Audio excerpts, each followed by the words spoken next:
prezantimin e dhomës amerikane tregtisë mbi investimet e huaja direkte ka dhe fjalën investime strategjike kryesisht duke theksuar që interesi publik nuk mund të zëvendësohet me interesin e atij që ka më shumë para. Ka thënë duhet jetë pak më poshtë se unë kisha një çdo investim është zhvillim apo çdo kapital është interes kombëtar. Se është unë kisha vetëm një pjesë të deklaratës. Ka edhe pjesë të tjera që janë shumë interesante në qendrimet e shprehura të. Unë kam hapur vetëm këtë. Okej, nëse ke mund ta lexosh, si thotë, më thënë një herë. Jo, interesi publik nuk mund zëvendësohet me interesin e atij që ka më shumë para. Po. Para, ndikim dhe pushtet. Për këtë vjen këto kombana. Një komban ka në këto vit në Shqipëri është kombana për kryeministrin e vendit. Po. Dhe ajo çfarë shohun tek protesta ka diçka shumë interesante. Imazhi i Shqipërisë ndërkombëtarisht është përmirësuar ndjeshëm dhe imazhi i Ramës është rrënuar po ndjeshëm. Pra eci në kahet të kundërta, imazhi i Shqipërisë dhe i Ramës dhe pikërisht kjo e prodhuar edhe prej vetë Ramës në këtë rastin e protestave. Ka dy gjëra. Rama kërkon të përcjell mesazh ndërkombëtar se gjoja është njeriu që prodhon stabilitet por nëpërmjet autokracisë, pra autokraturës së tij, ndërsa protestuesit po thonë ndërkombëtarëve se nuk duan autokraci, po duan demokraci. Pra kërkesa e shqiptarëve dhe Ramës nuk është e njëjtë, ndaj them që edhe ndërkombëtarët, edhe kancelarit, edhe partnerët duhet dëgjojnë më tepër sheshin se godinën në mes të sheshit. Megjithatë, i arriti ai shesh dhe me sa duket ka qenë depresioni i tij që të vim pikërisht tek një dosje e cila tregon se si investitor në industrinë e ndërtimit, ato që kemi thënë shumë herë dhe që kemi alëduar dhe tashmë faktet janë aty, se merret me pastrimin e parave, pra e ka shndruar Shqipërinë në një mega lavatriçe, janë njerëz të cilët i kanë siguruar financimet pikërisht nga krimi organizuar. Ka diçka në këtë dosje të sapo nisur.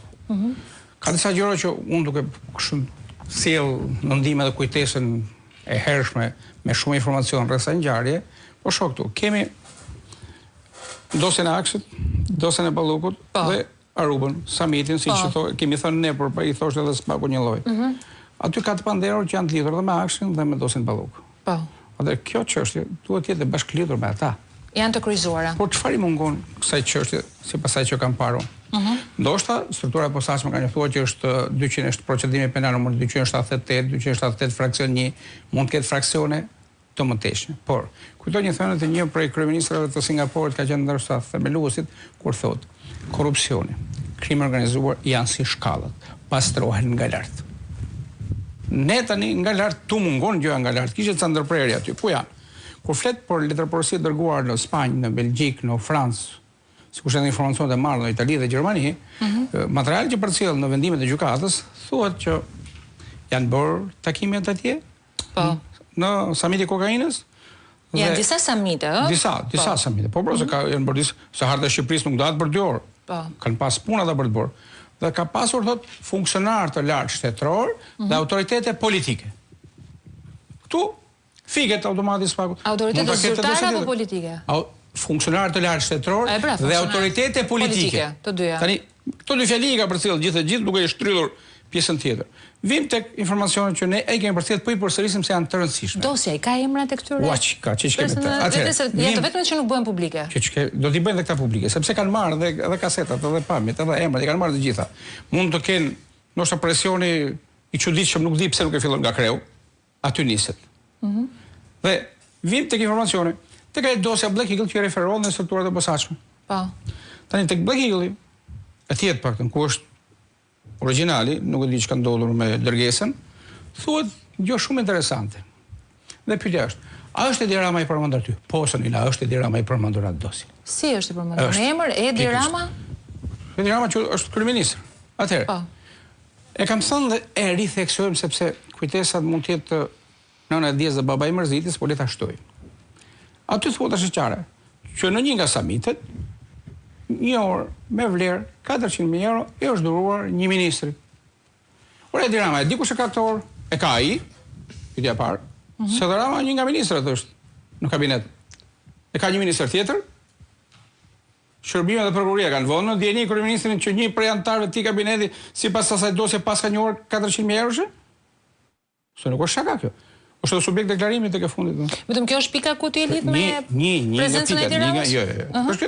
Është një nga pika sepse aty njerëzit profesorë qeverisë kanë marrë pjesë kanë ofruar garancitë pastaj për leje të shumta të ndërtimit për investime strategjike që nga Ksamili deri në Vermosh. Sa herë përmend, ka përmendje me emër Rama apo kryeministri apo çfarë do lloj reference që mund të ka përmendje me emër konkret edhe postin që mbajnë zyrtarët në qeveri. Ka përmendje. Këto e dinë struktura e posaçme. Ç'pjesë, më fal, e hetimit është publikuar deri tani? Të paktën ajo dosje që ka rënë në duart e gazetarëve. Tani ka dhe një episod shumë interesant tjetër aty.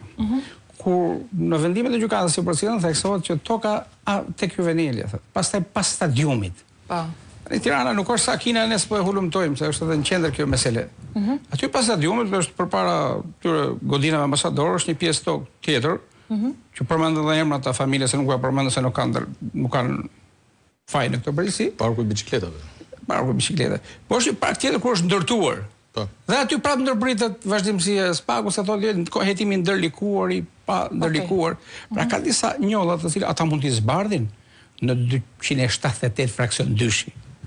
Por unë shoh këtu një qasje si të incineratorët. Mos ta parcelizojnë dhe ta shkëpusin pjesë. Këtu në këtë gjë, kur ndërtimet që janë bërë gati në summit janë dhënë dhe këtu lejet i jep Edi Rama, nuk i japim ne që jemi këtu. Të paktën Edi Rama do të ishte i Kjo është pa diskutueshme dhe Edi Rama, edhe për orën, edhe për funksionarë shtetëror që kanë qenë takim, edhe për lejet që janë dhënë. Ka një numër të madh pyetjesh për cilat struktura e posaçme duhet ta kishte ftuar Edi Rama përpara se të firmoste urdhër arrestet për biznesmen dhe antarët e tjerë. Dhe bashkimi këtyre dosjeve, Akshi, Balluku, Aruba, është lënë të përbashkët që shkon tek njëra tjetra. Ka dhe një tjetër, hasu një pasazh e kam këtu duke lexuar, thotë se më duk shumë interesante, duhet të t'i referohemi edhe dokumentacionit, edhe kjo është një nga momentet e fikura që mund bëri përshtypje.